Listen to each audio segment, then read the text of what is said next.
guys, pag-usapan lang natin ang breaking news na exclusive nga naman guys na pinag-uusapan ng mga netizens at ng mga Katden fans. Katden fans nangangambang mawala pakilig ni Catherine at Alden Richard pagkatapos ng Hello, Love Again. Alam naman natin guys, hindi matatapos yan.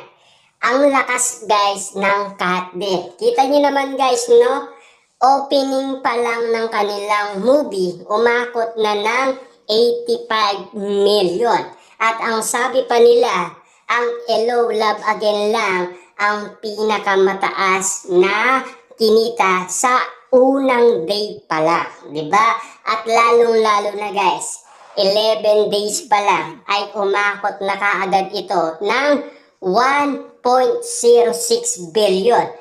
Paano sila mangangamba at paano sila matatakot kung alam nilang napakalakas guys ng Katden. At alam naman natin guys, no, nag-announce ulit ang nasabing bossing ng Star Cinema na sa uulitin ayon sa kanyang tags kay Alden Richard. Kitang-kita naman natin guys bakit sila nagkakaroon ng doubt at problema sa mga kumakalat na issue sa social media ng mga haters lang naman ang mga yun.